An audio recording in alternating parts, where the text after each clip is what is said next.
Hello, good morning sa lahat at babalik na naman ako sa aking channel, no. Ito po ang nakuha ko sa mutya na araw ng Martes. Itong bato na ito ay kakaibang hitsura. Meron siyang ganyan na araw o hitsura na kanyang grooving. O yan. Napakagandang bato po yan. Paikot po siya. Yan.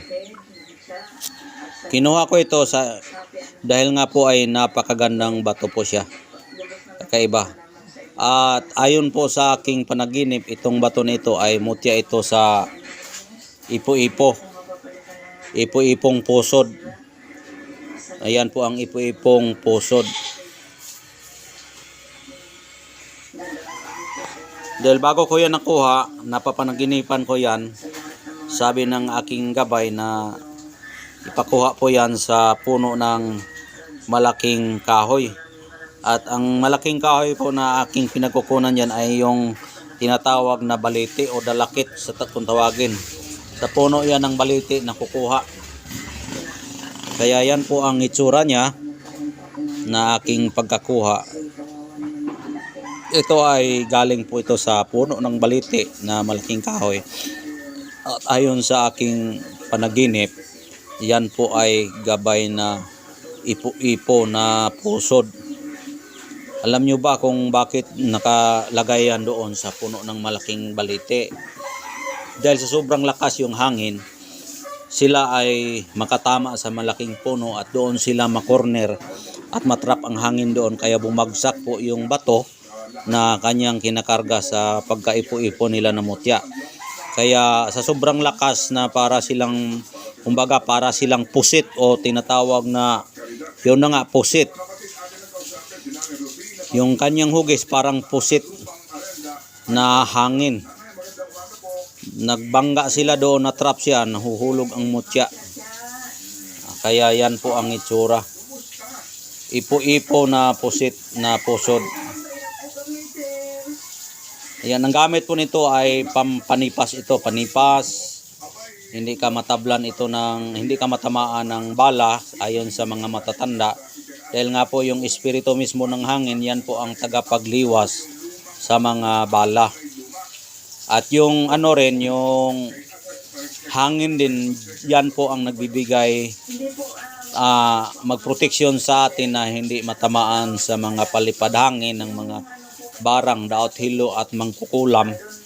Ang espiritu po nito ang tagapagtaboy. Siya ang magtayhop o magpalpalakas hangin para ipalayo o kung minsan ipabalik sa nagawa. Kaya ingat po kayo yung mga mambabarang dyan, mangkukulam. Kapag mayroon tayong ganitong klaseng mga mutya, ay sigurado ako na babalik sa inyo ang inyong ginagawang masama. Kapag mayroon ang tao na karga niya ang ipo-ipo na tinatawag na pusit na ipo-ipo. Ayan. Tingnan nyo, sobrang lakas yung hangin. Nagri-rainbow-rainbow yung kanyang grooving. Nagri-rainbow-rainbow. Ayan. Rainbow-rainbow siya. Kung nakakita kayo ng rainbow-rainbow dyan sa clouds, tingnan nyo yung clouds natin, yung Gabon. Ganon ang itsura niya, style. Sa Bagyo din, tingnan nyo yung mga Bagyo. Ganon ang itsura sa bato. Kung maka-update kayo sa mga Bagyo, papaikot po yan na parang ganito. Kaya yan po ay ang ayon sa aking kaalaman sa aking gabay na nakipagsabi sa akin, nakipag-usap sa akin, ay mutya po yan ng ipo-ipo na hangin. Kaya natrap doon sa malaking dalakit o baliti. Kaya bumagsak po yung mutya niya. Ayan po. Bihira ka lang makikita ng mutya sa ipo-ipo. At actually marami na akong nakukuhang ipo-ipo at iba-iba ang itsura. Iba-iba ang kanyang ikot. May ikot pag ganon yung ikot niya, pag ganon. Pero siya iba, pag ganon ang ikot niya. Ayan pag ganon pahalang. Kasi yung tinatawag na bagyo kasi yung ipo-ipo na to, Kasi bagyo yan na nadatna natin. Kaya malakas ang kanyang birtod. Minsan yung kasi yung birtod ng ipo-ipo kapag may expiration yan, mahuhulog yung motya niya. Kaya nakakuha tayo. Bakit ba makakuha tayo ng ipo-ipo? Anong dahilan? Ang dahilan po kasi sa ipo-ipo, ganito po yan. Malakas yung hangin, humigop yan sa lupa, tapos nagbubuhat yan ng maraming mga bato. Papaikot, sobrang voltahe, at nagbubuhat yan ng maraming mga kinakarga, kahoy, dahon, mga bato. Kung matrap yung hangin doon sa mga malalaking kahoy, bumagsak po yan. Pero pumipili yan sila ng bato na kanilang ginagamit para yan ang gamitin nila. Minsan nga yung kidlat, makasabay rin yan sa ipo-ipo. Kaya yung ipo-ipo at kidlat parang iisa lang pamilya nila. Isa lang ang kanilang hinihigupan. Galing sa lupang bumabagsak ng spark. Minsan makatama sa kahoy, sobrang lakas, kaya mag-spark, magiging kidlat yan. Kaya ito ay humble lang siya na pagkamotya ng ipo-ipo dahil hindi siya nag-spark.